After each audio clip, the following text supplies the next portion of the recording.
With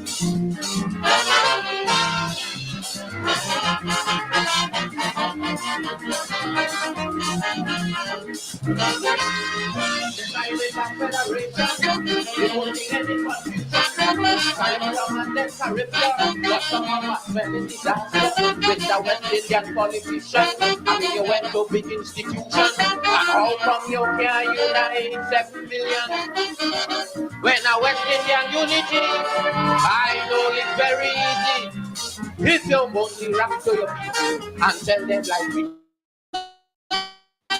them is one race from the so we must push one common intention. It's for a better life in the region. For we woman and we children. That must be the ambition of the Caribbean and the Caribbean and the Caribbean.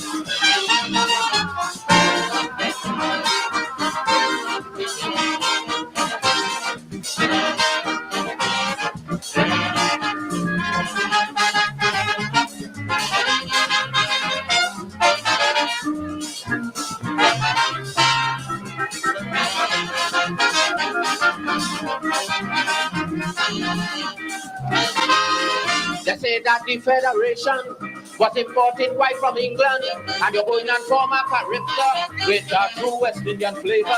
But it's characters started running, morning, noon, and night, all I hearing. It's just money speech that Prime Minister's giving. But I say no check of money, vote for my unity. First of all, your people need their identity to be one race from the same place that make the same trip on the same ship. So we must push one common intention. It's for a better life in the region. For we woman, and we children. That must be the ambition of the Caribbean and the Caribbean and the Caribbean.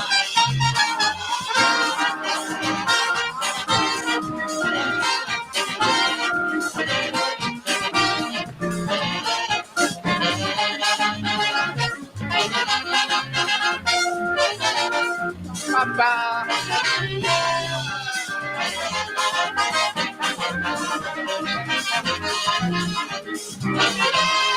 CARICOM is wasting time. The whole Caribbean gone blind.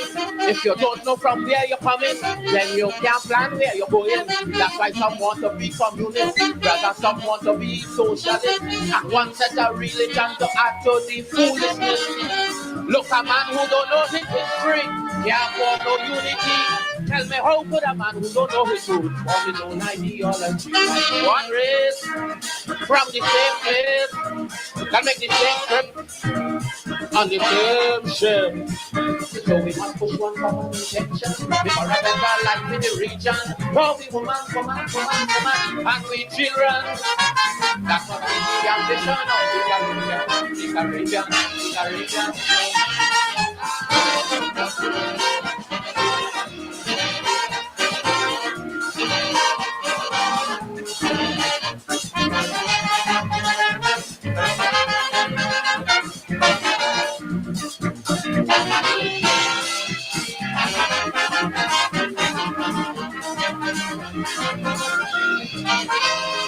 The Federation done dead, and tariffs are going to bed. How come the cult of the Rastafarian is spreading through the Caribbean? They have Rastas now in Grenada, they have Rastas now in St. Lucia, but to run tariffs, yes, them getting pressure. If the Rastafari movement spreading and tariffs are dying slow, then it's something them Rastas done that the politicians don't know. Look, it's one race from the same place that make the same trip on the same ship.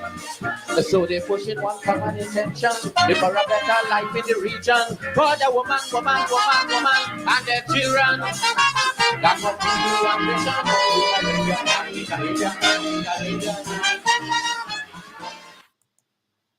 The master himself, Black Stallion, the Caribbean man. We must put one common intention for we women and we children. Welcome to Politics 101 on a Friday night. Please share the link. Dr. Vincent Adams is here. share the link, share the live. We're ready in a couple of minutes. Hold your head up. Hold your head up. Life may be rough. I tell you, times may be tough, but we must keep going. I feel in the pain. Yes, we keep holding strain, but we must keep fighting. Regardless of how it comes, we just can't surrender. We got to keep working towards a better future. We would never be always down and fighting to stay off the ground. You must remember, all day will come. While we appreciate the little life got to give, regardless what's the hood, we must think positive. Look on the brighter side. Look on the brighter side. Because I see a silver lining behind this gray cloud we're passing. Look on the bright side. Look on the bright side. For the bright side is where we going.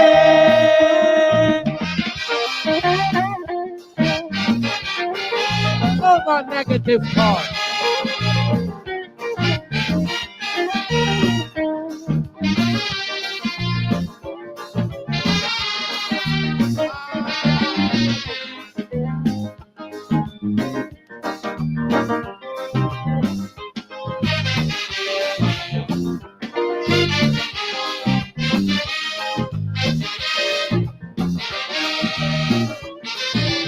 With a heavy load, look how we going down the road, but we must keep going.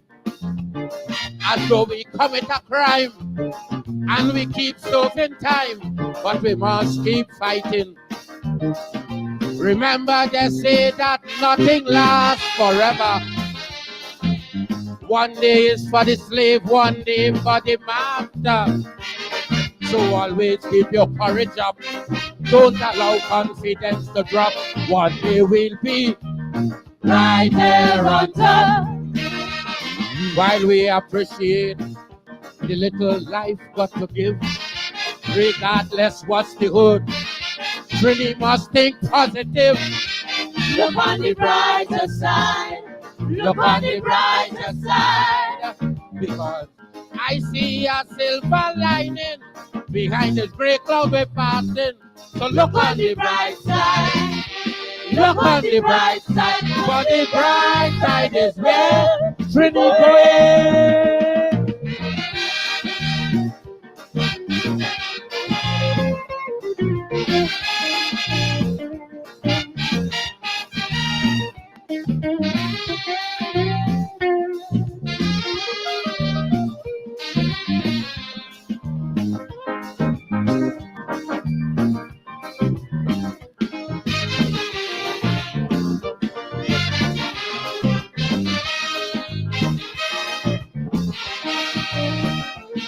I said the journey may be long.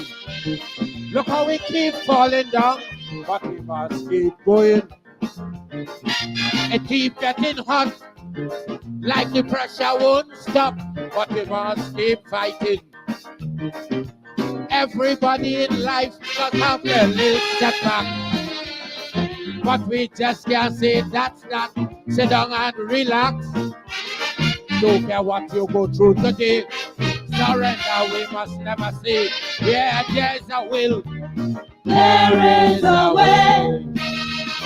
While we appreciate the little life got to give, regardless what's the hood, Trini, you must think positive. Look on the brighter side. Look on the brighter side. Because I see a silver lining behind this gray cloud we're passing. So look on the bright side. Look on the bright side. For the bright side is where we going. And we love you. The bright side is where we going. The black man himself, Dr. Leroy Calise, the Black Stallion. The bright side is where we going. Don't surrender. Don't surrender. Don't give up. Always keep fighting back. That's our motto here. That's our message. Right there on top we will be. This great cloud that is passing won't last forever. Won't last forever. But we can't sit down and surrender. We got to keep fighting back. We got to keep fighting back. Good evening to all of you. Please share the link. I'm not seeing much sharing passing here. Please share the link and share the live. The Black Stallion, those messengers of truth. Before that, he gave us the Caribbean Man from 1979, the Caribbean Man, and paying tribute to the Rastafarians. If Rasta growing across the Caribbean, then it's something them Rasta know that the politicians don't know. We're still fighting, struggling to make Caribbean integration, one Caribbean, to make that Caribbean integration a reality.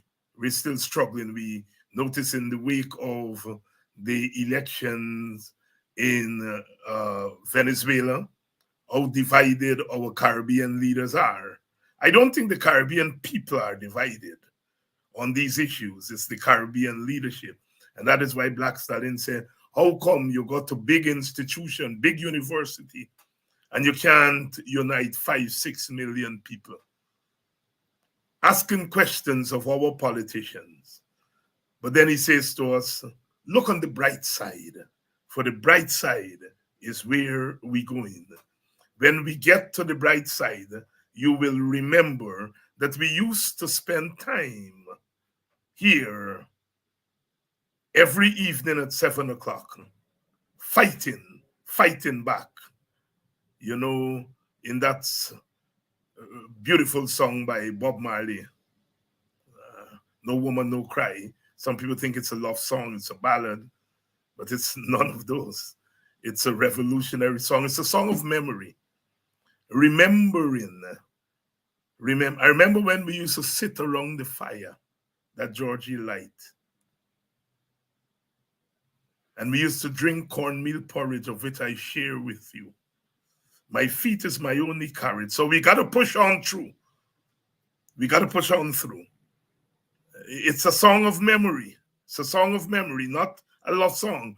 No woman, no cry. The second no cry, the second no means don't. Caribbean language. The song is really no woman, don't cry. Remembering through the lens of the woman. And Marley is singing that in 1973, long before the feminist movement in the Caribbean was where it was. He's talking. Remembering poverty. It's a song about the memory of poverty. When we used to sit around the fire and drink cornmeal porridge, of which I share with you. So it's poverty, but it's sharing. Out of poverty comes the old notion of sharing, the old notion of community, the old notion of the village. That's what Bob Marley is singing about in that song. So when the Europeans came with socialism and they went to Africa, Africans said, well, it's what all you're talking about. We've been living like this all the time. Communal. And that's what the PPP is trying to break up in the African Guyanese community, setting us against each other, using emancipation to get us to fight against each other. But Bob Marley reminds us that we are a sharing people. And the Black Stallion says, look on the brighter side, for the bright side is where we going. Despair not. Despair not. Times may be hard, times may be rough, but if we keep fighting, we're going to get there. Claude McKay said, if we must die, then let it not be like hogs, hunted and penned in an inglorious spot, while round us bark the mad and angry dogs, making them mock at our accursed lot. If we must die, then let us nobly die, that the monsters we now defy shall be constrained to honor us. Fighting words coming from the belly of our Caribbean, our blackness, our brownness. our Caribbeanness. We are not a people of cowards. We don't come from a tradition of cowardice. If we must die, then let us nobly die, that even the monsters we defy shall be constrained to honor us though dead. In Buxton, they gave us no money for emancipation. They thought we were going to die. And even they're saying no. That what we did in Buxton should be upheld. We took not a cent, and our village was free from alternative events. The PPP dare not come in that village and put on some alternative nonsense. And they dare not come to us and tell us that we're giving you money, so we have to come in your village. Last year, they said, we give you a small piece, and the Prime Minister must come, and we said, no. Government money is not pay for play. And this year, there's no money. We said, thank you very much. And with your contributions, we're able to do it. Other black villages in Guyana must take a leaf out of the book of Buxton. Don't go crawling on your bellies. Look on the bright side. For the bright side is where we're going. My brother, Dr. Vincent Adams is here. He's been doing the wrongs. I wish I was lucky as he is, he's been doing the wrongs. So the thing is, when you do the wrongs and you come back, you have to report. Brother Yussi told me that in the old days, when he went to Eastern Europe, Czechoslovakia, I think he went in 1952. And the village hold, they held a big reception, going away reception for him at Tipperary Hall. And when he come back, he had to go to Tipperary Hall and report. And that they would do that when he was leaving for Africa after Burnham won the election in 1964. He suggested, he said, Mr. Burnham, one thing I can do for you. Mr. Burnham wanted to send him to the United Nations as our permanent representative. He said, no, I'm not a diplomat. He said, but one thing I can do, I can go to Africa and introduce you to Africans. And he went to 13 countries. Before he went, they had a thing at Tipperary Hall, and they raised 40 odd pounds. In those days, we were still a colony, so the money was still pounds, shillings, and pence. And they raised 40 odd pounds, which he took and delivered to the freedom fighters there in Southern Africa. The first contribution from Guyana to the freedom fighters came from my village, Buxton. Brother Yussi took it when he was going in 1965, and he handed it directly to the freedom fighters there in Southern Africa. And of course, when he came back, he had to go to Tipperary Hall and report. So we got the tradition. We have the tradition. Of course, we're always learning something here on Politics 101. And so Dr. Adams is back. He was doing some moving around, the movement of job people. We're always moving, exodus. We're not the people who stay one place, People wonder that about us, they brought us against our will across the Middle Passage, and they settled in these little islands, and we are constantly moving. Barbados to Guyana, Guyana to Suriname, Suriname to Grenada, Grenada to the United States, to Europe, and so on. We're always moving. The movement of job people. Exodus. Bob Marley's best-selling album. Remember that. You're learning some things. We are learning some things. So, Brother Vincent Adams was doing his Exodus. And so he's back now to report. My brother, welcome back. Hey, how are you doing there, Dr. Hines? I missed you and our wonderful audience. I'm glad to be back. And like you say, we move, as they say, Rolling Stone gathers no moss. I think, we've gathered a lot of moss, but so we're trying to shed it now. Exactly. But I've been making my rounds, and I had to go to New York for a little bit. I was there. I got to give you this. I can't remember the exact date, but it was two Saturdays ago, or last week Saturday. I was in New York. We had a presentation with the oil and gas network, the group of technical professionals that the vice president seems to bash every week. He doesn't like people who are competent and are speaking the truth. So I had a session with Christopher Ram in New York, and so it was broadcast live across the nation and other places. What was interesting though, Dr. Hein, they had planned this event months in advance, and suddenly, and it was in Queens, New York, but suddenly the government decided to plan a recruitment workshop. I don't know, in Queens on the same very day and at the same time to pull, but based on reports, I don't think it was so successful. And to make it worse, now they've increased the excise taxes on comebackies. People coming back home that they so on the one hand they're saying, hey, please come back home because we don't have the capacity. But on the other hand, they're discouraging folks by saying, hey, we're going to increase the excise tax to your automobile to 30%, even though this was done less than 48 hours after, I think it was Justice George ruled it as illegal, but it didn't matter to them.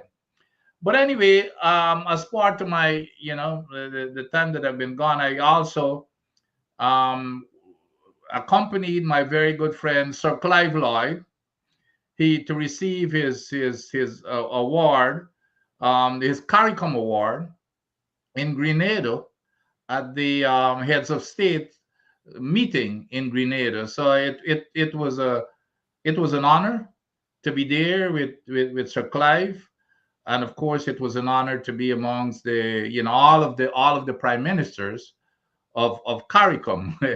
But what was interesting, I learned quite a bit, by the way.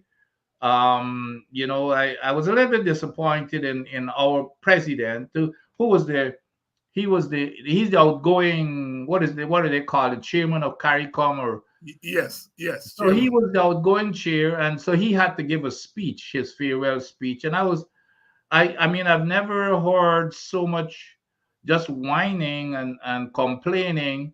It's just to give, his entire speech was based on recognition as to, well, the media failed to recognize us for these things. And you would list a number of things, they failed to recognize. And then he brought up the 2020 elections and, commending Sir Ralph Gonzalez and those type of folks who were sitting right in front of him and, of course, sucking up all of the accolades. And what was interesting, the incoming head, which I think is going to be the next superstar, the very very impressive young man from Grenada, the incoming head of CARICOM, Deacon Mr. Mitchell. Mitchell, Mhm. very impressive. He gave the same. Well, he had to give his speech, but he used the same information, but turned it on a positive note. Rather than complain and say, well, this is, he used that information, say, here's what we had accomplished and here's where we're going to be going, which was very, very impressive. And I had the opportunity. Of course, I sat at the same table with Dr. Ali, and we had our little friendly banter about Guyana and what's going on there, and Mr. Mitchell was also at the table. So I had the privilege of having conversations with him. But a very very impressive. Look out for him. To me, he's gonna be our next leader. He looks like Torta, by the way, but he's 46. Yeah. But he's very, and just going around the island, people seems to be just, they love him. He connects well with the people. And because I was wondering, how did this man out Mitchell? But then you can see Keith Mitchell. Keith Mitchell. So you can see that people really, from every single person, as I drove around and the airport and everything, everybody seems to love him. But the guy, very very impressive, very sharp as a leader. So that was my report. And so again, I'm glad to be back. Sir Clive Lloyd, of course, that was the occasion.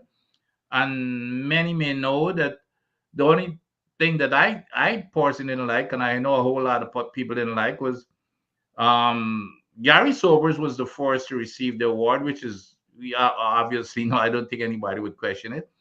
But Brian Lara and Viv Richards received it before Sir Clive, which was, again, it's part of the, I guess, the Caribbean politics. And to me and a lot of folks who think in terms of contribution to cricket in the West Indies, I don't think, besides Gary Sobers, I don't think anybody else could question that it should be Sir Clive. But nevertheless, he has received it, even though it's in the wrong sequence.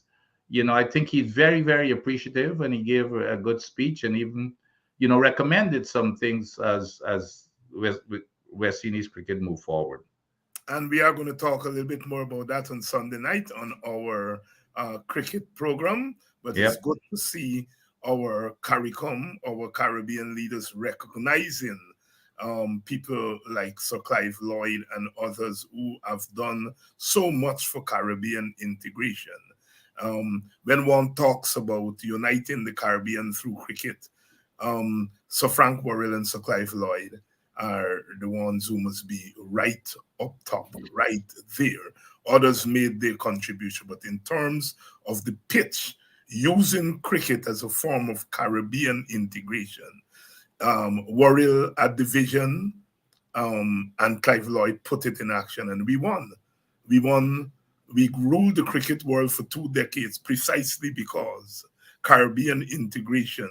You heard Sir Clive Lloyd talk about a Grenadian rooming with a Bajan and a Guyanese rooming with a Jamaican and all of that. That he had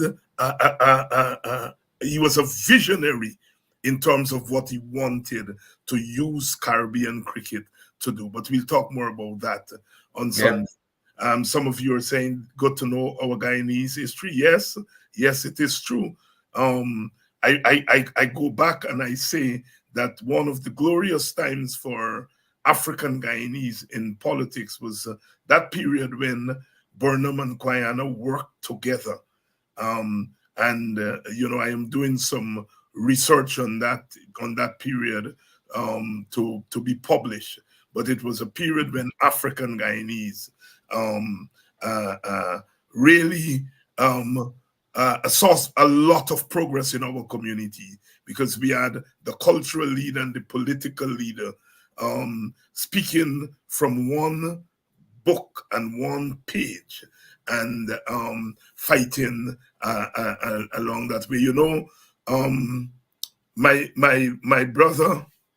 My brother elder Malcolm Paris called me, I think yesterday, and he was reminding me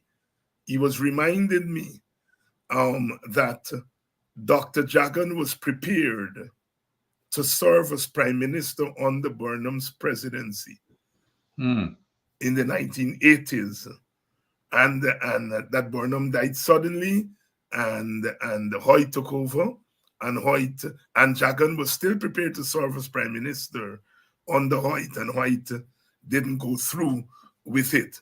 And Brother UC always says that one of the downsides of Jagan, all of the other leaders, Burnham served under Jagan, Guyana served under Jagan, under Burnham, Chedi never served under anybody. And Guyana always felt that was a flaw. That had he learned what it was to serve on the people, he may have done more for Guyana. And I want to impress that on my generation of Caribbean leaders. There's no shame in serving under somebody. A lot of people, I know a lot of you all here are critical of me sometimes that I'm promoting Nigel Hughes or I'm promoting Aubrey Norton, that I believe that I am incapable. But I have no problem in serving on the people. I think it's a mark of mature leadership when you are prepared to lead by serving under others, you know, and it's an example. And I say these are things that I would have learned over the years, from being, you know, nurtured and tutored by Brother UC Kwayana. Some people tell me, David, you're just like you used to your frightening leadership. And I laugh sometimes because my notion of leadership is not that you must always be on top.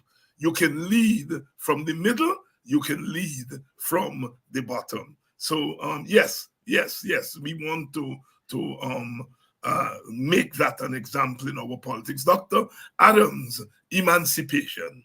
Yeah. We just out of emancipation, and we saw the nastiness by the president and the PPP government, that they are relentless in their intent to crush everything that is noble about the African, and they do it with a seeming smile.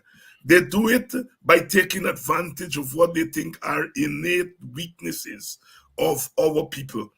They turned our emancipation, our sacred observances, into a nasty, nasty, nasty struggle, a nasty fight. I read in the Guyana Times today where they're accusing me of turning emancipation into a political event. And I was merely responding politically to a nasty political action by the PPP. And I'm not going to sit down. I'm not going to sit down and allow that to happen. I always say, I do not tell African Guyanese, take the money and know what you're going to do. I say to them, the money is state money, it's government money, it's your business what you do.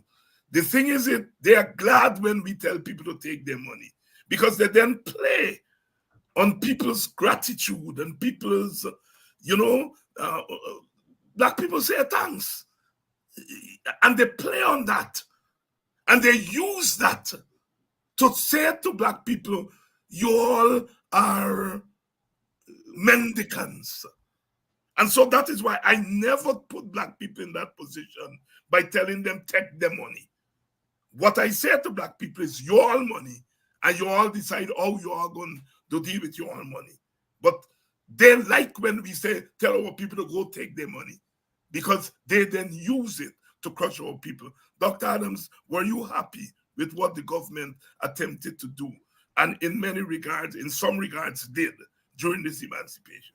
Well, what I can say, I'm happy with people like yourself who overcame those obstacles. And that brings me, that's an excellent segue into exactly what I'm going to say here, because I think, we look at emancipation as a one-time event of slavery abolishment in 1838. And I think that's the mistake that we make. And we can see, for example, the obstacles that were thrown in y'all's way is just another obstacle that you've got to overcome. It's emancipation is not an event. It's maybe a series of events that evolve over time. For example, slavery in 1838. We also had our independence in 1966. Then, of course, we had, even in America, we had Johnson's Great Society, where we were all enjoying. We have in the 1964 Act of giving us freedom to vote, women's rights, etc. So we are always going to have to overcome these obstacles that are always put in our way. So emancipation didn't end in 1838, and I think we ought to change the meaning of what emancipation is. Things change, and as things evolve, we need to adapt, because we can see what's going on. Guyana has changed. It's a totally new country. There are going to be obstacles that are denying us our freedom. And emancipation is about freedom. And so we need to change that standard as to what is that new freedom that we need to fight for. Again, I applaud people like yourself, but I think we, especially folks like you who are leaders, in planning emancipations or annual emancipation event, what I would recommend, I think we ought to look at celebrating the emancipation and the progress we've made in the past, but at the same time, have another day of, to whether it's by protest or what, to overcome, to make sure that we enjoy freedom for the future. So we should have a day of celebration of what we've accomplished, but I say have another day of protest of the things that we're being denied of. Because yeah, I think that's where it's a distraction when you just go look at, well, okay, we're all celebrating, the abolishment of slavery. Okay, that's great. Now, Guyana, for example, we see what's happening in Guyana. With we're in a new era of oil, and I've got to read, and I think this here came from one of the newspapers, and I can't remember which one, but here's what it says. It says emancipation at its brightest is the freedom to participate freely, fairly in the natural resources patrimonies, with none bigger and more beautiful than the national oil patrimony. When any single citizen of Guyana, little one or big one, poor one or rich one, is prevented in some manner from that fullness and fairness of participation, then that can never represent emancipation.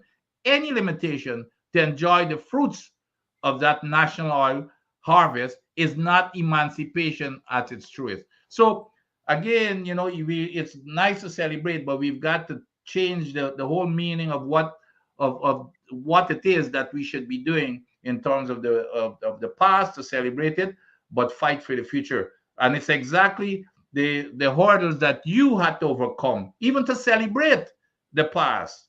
So we need to fight now. We need to have, if we're gonna have a day of emancipation, we need to have another day of fighting for what have been denied us, to make sure that the future, those hurdles are cleared for our future. But again, I gotta applaud you as one of the prominent leaders in this, and I've got to applaud you to standing your grounds and fighting those obstacles that were attempted to be put in a way. Just like, of course, it's not of the same value, but it's the same thing. I mean, that's their modus operandi. Remember, they decided to compete against the presentation that we had in New York on the very same day, to have Yes. a job fair right close to where we had our, that was planned for months. So that's their modus operandi. But at least we've recognized it, and we need to come up with strategies to confront it. And the point you're making there is well taken. We had a minor friendly not dispute, argument in our village among the organizers. Some of them said that we should dance and we should sing and we should celebrate emancipation, and we shouldn't have political leaders come in and all of that. And the rest of us had to say, look, we have to think forward. We must not continue to sing and dance for massa and for people to think that that is all we are. Emancipation, they sang, they danced, but they fought. And the story of emancipation, as you are saying there, the story of emancipation is not just how much massa beat us, it's how we beat massa and gain our freedom. And we walked off that plantation and we humanize Guyana. So our people, our foreparents were always forward thinking. Forward thinking. And perhaps we today are satisfied to, some of us, celebrate the past without thinking about the future. Our foreparents, Dr. Vincent Adams, they couldn't read and write, most of them. But one of the first things they did was to build schools. And they weren't allowed to read and write. Right, that's the point. But they knew the importance of education. That's right. And they made it possible for you and I today to carry DR behind our names. Yep, yep, yep. It's not that we are bright. It's No. that our foreparents who couldn't put DR behind their names because they were structurally, institutionally denied that. As soon as they break down those gates, they set up the structures for you and I and others to today carry titles behind our names Yes. that they did not want. Whether you're a nurse with RN behind your name, or you're academic with DR behind your name, or you're a lawyer with Esquire, those things were not meant for us. And that we today can carry those things, it is because our foreparents who were denied it, the minute they walked through those gates, they started to think about 2024. In 1838, they were thinking about 1938 and 2038. And we have to put ourselves in that mood. I so completely agree with you. And we want to make that call to the youngsters here to help us. Help us push forward.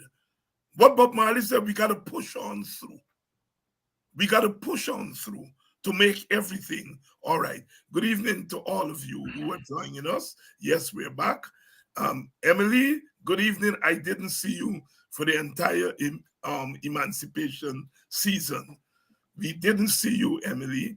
I wonder what's the problem. But anyhow, good evening to all of you and all of you who contributed. Good evening to my brother Wayne Caesar. And Wayne, I know we owe you some appearances, and we shall be honoring them very, very, very soon. Very soon. Mr. Vibert from Grove, you were missing in action in Buxton this year. Mr. Vibert, you were missing in action. Doc, let's talk about this teacher story, because that is part of the emancipation story. Absolutely. Because we're just talking about education, and that education was emancipation promise. That education, and it was by no accident that it was African Guyanese who became the teachers, the schoolmasters, the schoolmistress, all of us, regardless of race. On this program, you and I have talked about teachers who, by one action or two, at the symposium in Buxton, one of my teachers there who taught me English language and English literature in second form 2 was there. And she's always at events. And every time I look at that lady, Teacher Fenella Abrams, I ask myself, where would I be had it not been for people like that? I remember about 20 years ago, 25 years ago, I'd just gone back home after studying and on the same emancipation thing. And that lady came backstage and she pulled me aside after I was finished speaking. She said, "This is what I saw in you when you were a little skinny boy in Form 2. That potential, that what you said on the stage there, I saw that in you and I nurtured it. I didn't know where you were going to go with it, but I saw something." And so many of us, where we are today is a result of our teachers intentionally, they knew. Because part of teaching is not teaching you to read and write only. It's also to spot where your talents are, where your things are. And so to see how this government is brutalizing teachers really angers people like you and me, because without teachers, so they give the teachers 6.5. Then they say 7. Now they're saying what? 8. Yep. This brutalization, the shaming of our teachers, it's one of the worst political actions in the history of Guyana in the Caribbean, the way in which this government continues to shame teachers. Over to you, my brother. Well, and I think you and I, and it's if people have been listening to this program, they would know that this is personal to both of us. And I've told my story coming from Christianborg, one of the poorest communities in the nation, and it was teachers. There were like a couple of teachers who brought me where I am. Without them, I could not have been what I've achieved. I had a teacher. We played cricket and table tennis every single day, but then I had to study every night with him. That allowed me to play cricket for Guyana as a teenager. And then, of course, we know the rest of the story where I ended. Well, not ended, but what I accomplished. But the thing is, it's so much backwardness. Sometimes I feel sorry for this government because of their backwardness. Education is what builds a nation. When I worked for the U.S. government at its highest level, that was our mantra. That was when we built our budget and our mantra was to make America competitive with the rest of the world. And the number one criteria for doing that was education. It wasn't infrastructure. As a matter of fact, infrastructure was at number 3. The second was to follow the rule of law. And there's a reason behind that. But it was education. So here we have an education that molds a nation. Teachers spend more time with their kids, molding what those kids are. Because remember, if a kid is at home, their parents are at work. So the only time that kids spend with their parents basically are, let's say, at nights. Their parents are sleeping. So real time of value is spent with the teachers that molds kids. So here we are with all of this money. We call ourselves the richest country. Of course, I had to argue with my good friend Elson that we should stop calling ourselves the richest country, because we cannot call ourselves the richest country when half of our population is living on $5 per day. So, we using this GDP stuff is the most misrepresented metric for measuring richness of a country. But it's about the education. Here it is in this very rich country. Our teachers are the lowest paid in the entire Caribbean. I'd written an article that said even Grenada, that produces nutmeg, their teachers were making almost 3 times what our teachers are making. I saw a number there from the president of the Ghana Teachers Association, where 9,000, which means about 60% of our teachers, do you know how much money they're making per month? 100,000 Guyana dollars per day. 60% of our teachers, 100,000 Guyana dollars per day. 500 US. Per month. A month. Sorry, what did I say per day? Sorry. You said per day. I wish. That's what they should be making, by the way. But these are the people who are going to mold the future of our country. And with all of this wealth that is coming in, we're putting 60% into infrastructure and a minuscule into teachers' pay. And like I said, I've written before, teachers deserve no less than doubling their salaries today. And even in order to double their salaries, it would only take, I did the calculation, like 2% out of that $666 billion that is going into infrastructure. If you give them 50% raise, it's like 1% of that $660,000. $660 billion is going into infrastructure. That is going into maybe 1% of our population. The rich friends and families are getting that $666 billion. And all we've got to do to even give them a 50% raise, which will only be another, like $50,000, give them $150,000. It would take 1% or so out of that $666 billion. So why can't you do that? And you would still get your 650 something. I think it's 600. You still get 650 something billion dollars for infrastructure. I mean that, even though it's still unreasonable, but at least at least something to encourage them and to build our foundation for the future of Guyana. But they really don't care because their kids are going to private school. They're getting like $2 million. Those ministers, Minister Priya Manichan herself, I think she's getting close to $2 million or $1.8 million per month. Her kids are going to private school. She's got chauffeur. She don't have to worry about transporting her kids when the day come, because she's got drivers and all this kinds of stuff. So that's the disparity that I'm talking about. When we talk about Guyana is a rich country, we cannot be a rich country when they're treating our teachers the way that they're treating them, because you're living big, fat, and happy, and half of the population is living on $5 or less per day.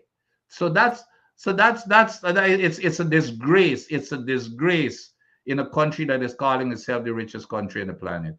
You're quite right. You know, a young person we were doing some self-criticism of what we tried to do during the emancipation observances. And this young person was saying that we should have addressed the issue of, drugs, smoking, the young people smoking drug at the corner of the street, and some of the ills in the villages and so on. And I know the place that is coming from, but I think the indictment is not our young people who are smoking up and thing at the corner. Our indictment is the system. Yeah. I mean, a lot of us disagreed with Burnham's management of, it's his mode of management.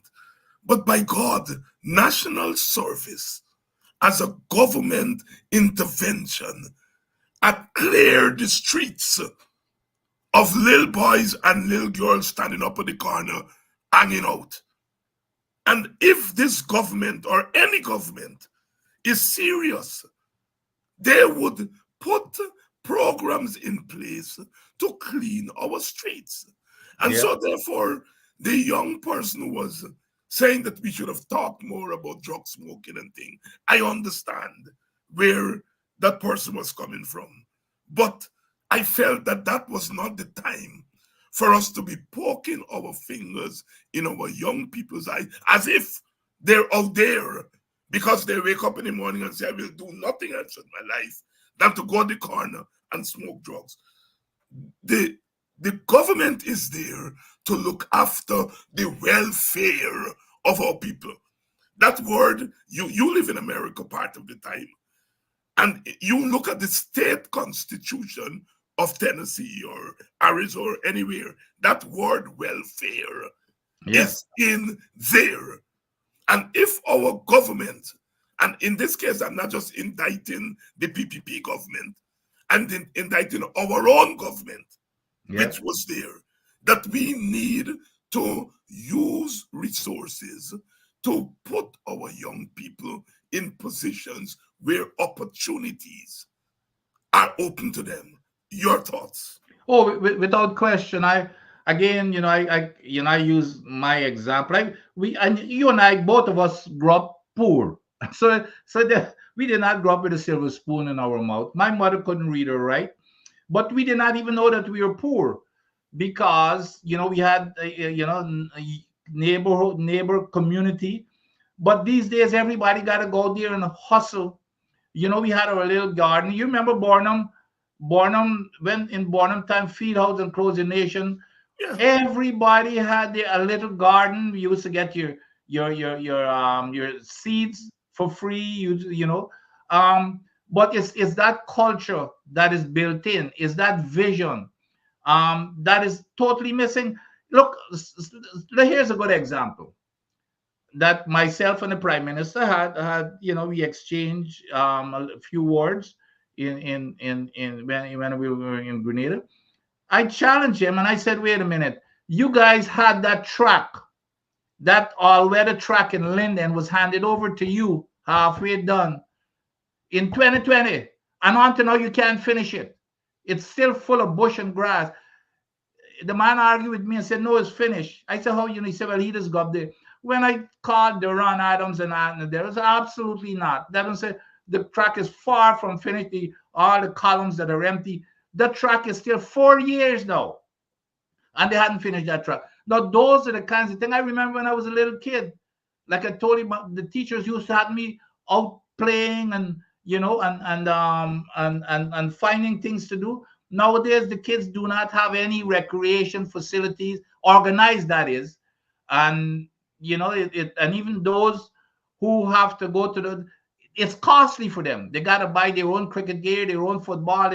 So they're no organized way of these kids to occupy their time, even to go to lessons, to get people to volunteer to go and teach.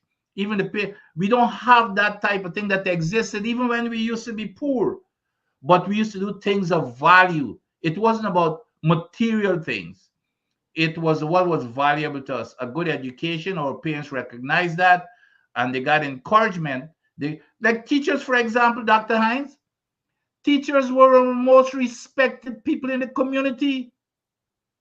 And because of how the teachers are being treated nowadays, nobody respect them.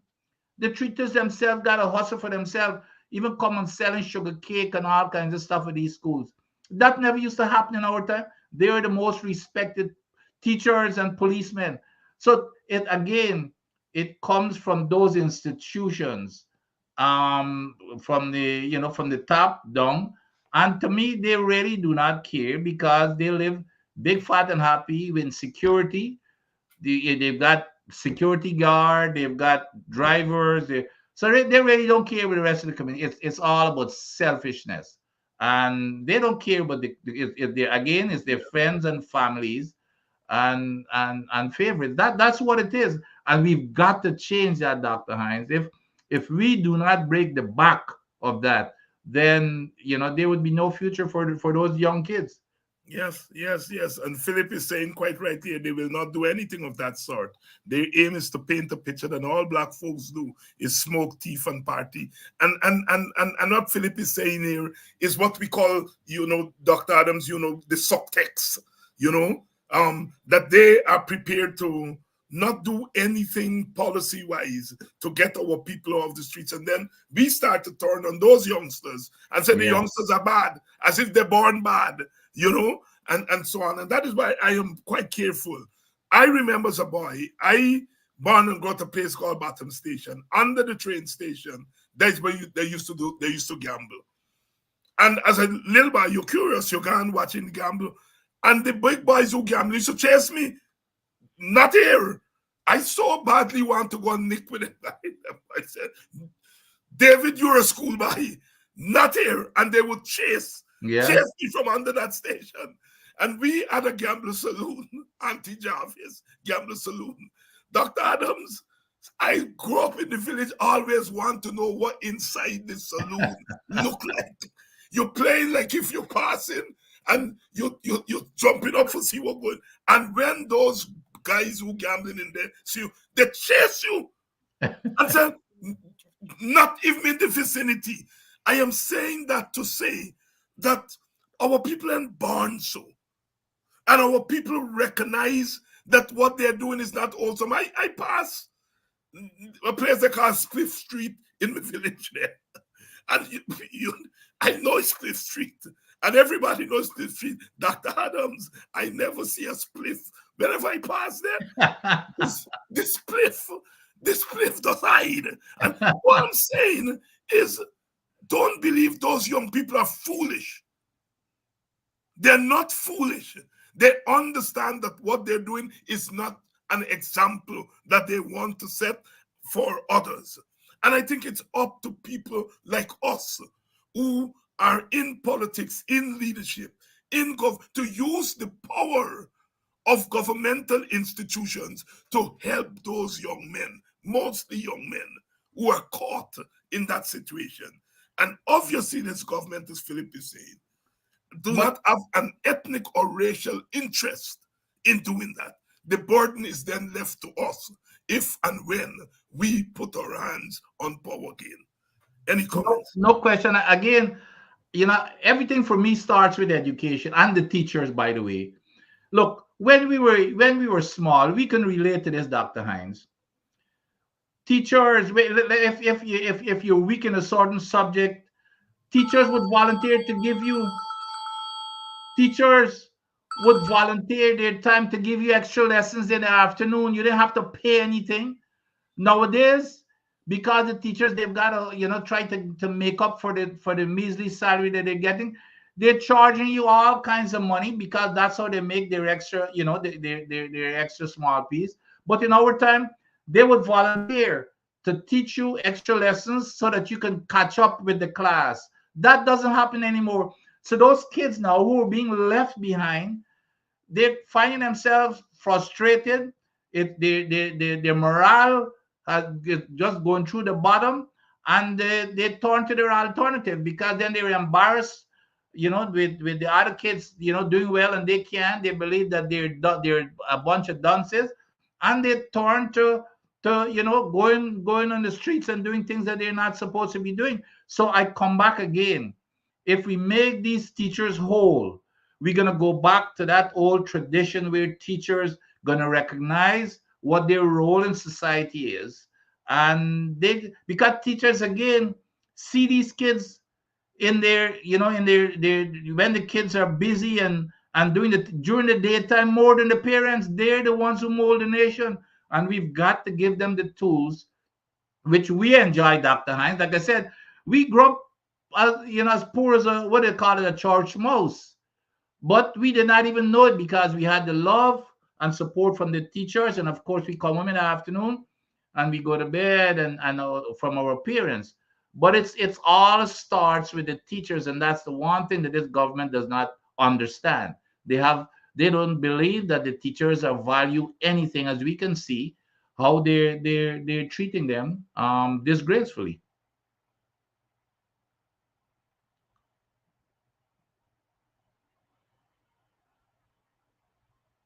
Doc, did I lose you there? Yes, Dr. Vincent, and I'm sorry, I muted myself. Good Okay. evening to all of you. Good evening to all of you, and welcome to Politics 101. And I see my sister, Linda Campbell, Cookie from Buxton, Bagdam size. Yes, Cookie, you remember they used to gamble at gate, and I go down at gate and watching gamble one afternoon. Your family, Sandy, the late Sandy, Sandy come out from Bagdam, and he see me watching gamble. The gate was the gate to the back dam. So Sandy was a farmer. So he coming out with mango and he see me watching gamble. And he say, "Hey, boy, come. He take, he take two mango and force in one pocket, pours two in the other pocket and give me one." So I said, "Sandy, what is this?" He said, "Catch bottom station." Catch bottom station is where I live. Bagdam is the gate. He give me 5 mango and said, "Catch bottom station. You place is not it. This not for Yeah. you." And Sandy and I remain friends, and we would, he, of course, was older than I was, but up until he died, we would always remember. He just tell me, "You heard I call you doctor, now tell them Sandy help you." The way in which the community valued education, Yes, yes. the valued education, and to see this government hammering teachers is really a matter of shame. But as you said, we've got to stop complaining and we've got to start taking action. And when the Yeah. teachers come back out from vacation, this matter has to be settled in the most robust way. No more should we allow our teachers to be begging this government for what belongs to them. I totally agree. And and I've always said, and you said the same thing.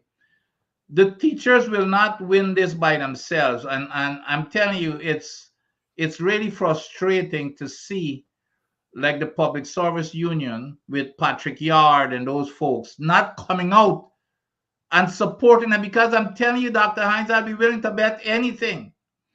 If that union of all unions comes out and support them, this strike would be over in a few days. but they they're not doing it. They'll go there and shut down the government, period. But right now they're on their own, and when there's certain teachers who are going back to work, and because they're scared and they're being targeted because they're among the few, but if they see that they're getting support from a larger majority from outside of the teaching environment, they would be more encouraged to get out there. But I'm really worried that they without the public service union, for example. I'm really worried that as to what exactly is going to be the end result. But the people like you and I and others on public media need to keep support them and keep the pressure on, because it cannot be just going and because they have no respect for the teachers to be offering them 10%.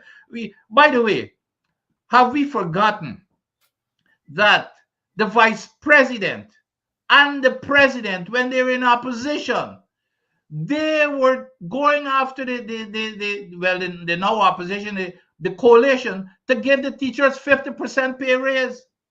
Did you remember that, Dr. Hines? Yes, yes, That yes. both of them were calling for 50% pay raise, and that was when we didn't have oil, Dr. Hines. That was when we did not have oil. So that's the hypocrisy and the dishonesty in all of this. And they're talking about politicizing. What could be more politicizing than that? When you're in opposition, you're calling for 50% pay raise. When we didn't have oil, now we have oil, and you want to after the teachers are fighting and going on strike, you want to come up with 8% to give them.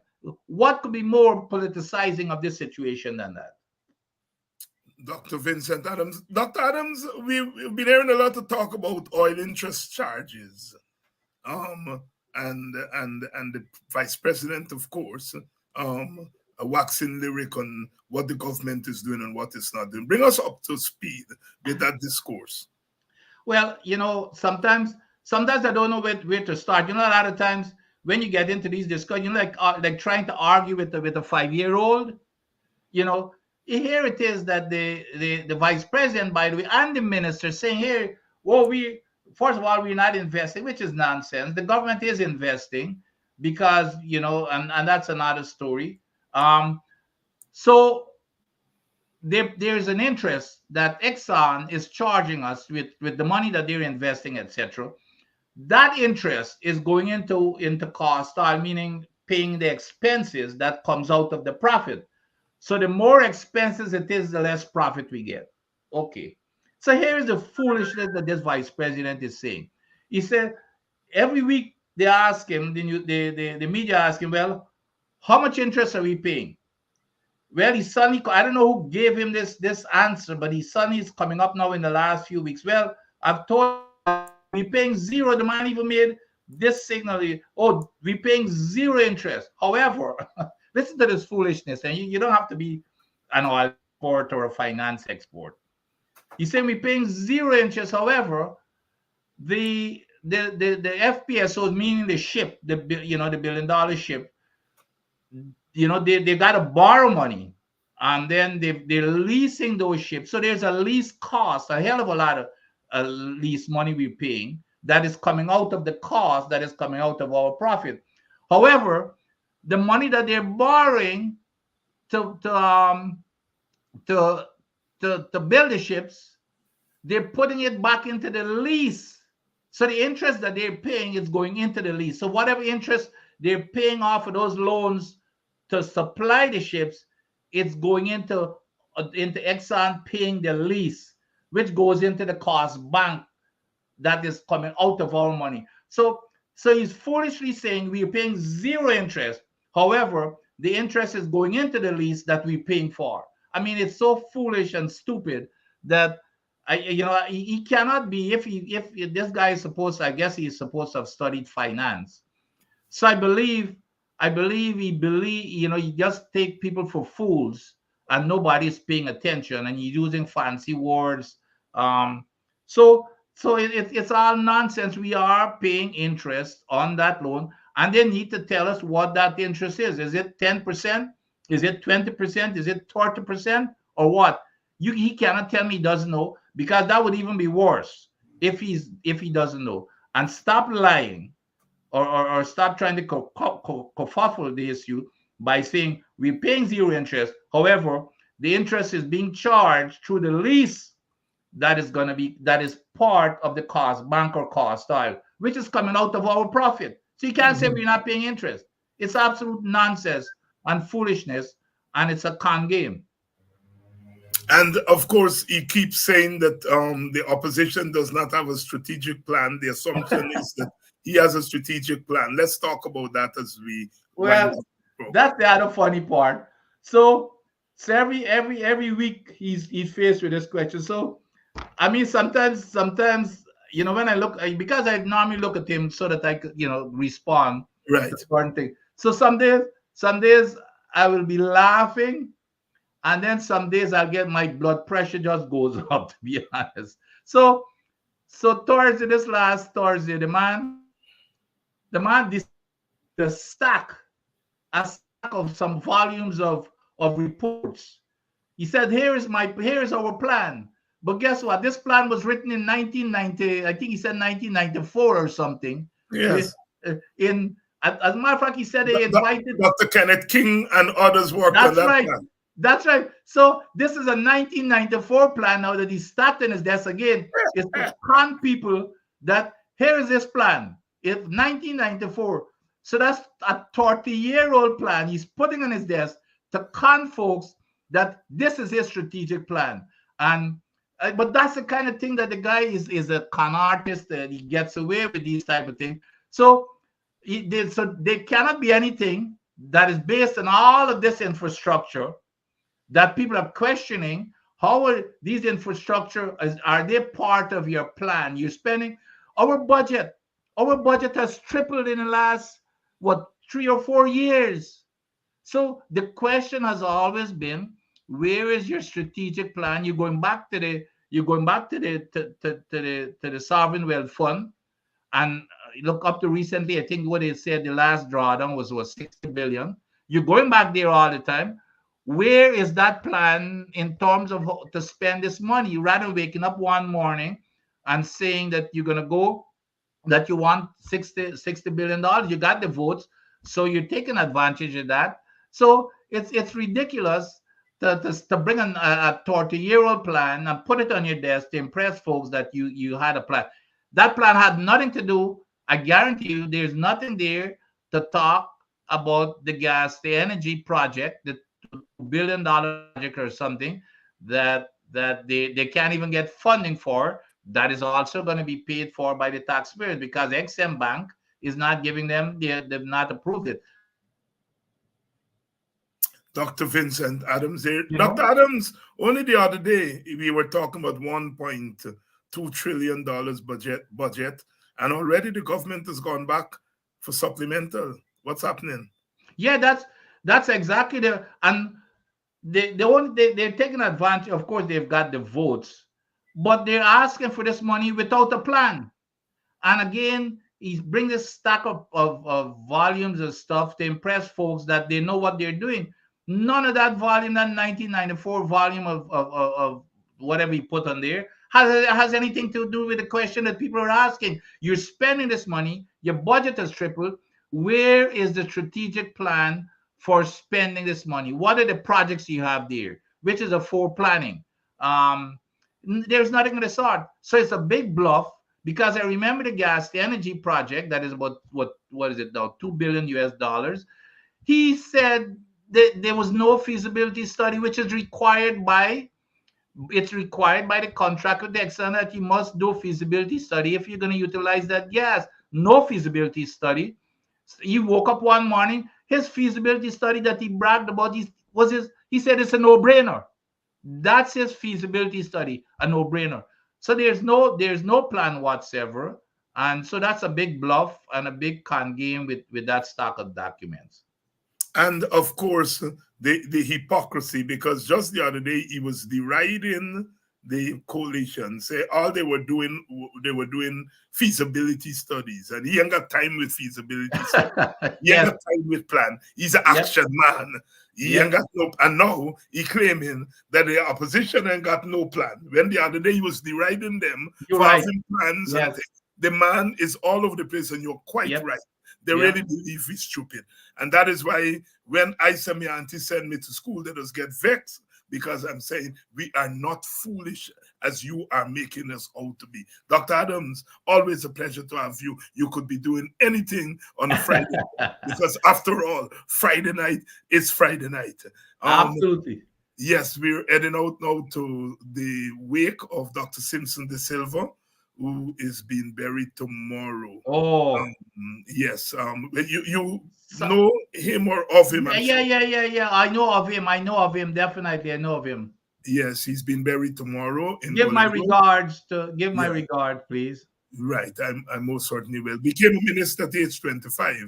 And Yeah. Yep. yeah, I remember saying to the Night of Reflections at Ipadaji that I remember when he was named the minister, I wasn't a supporter of the PNC at all.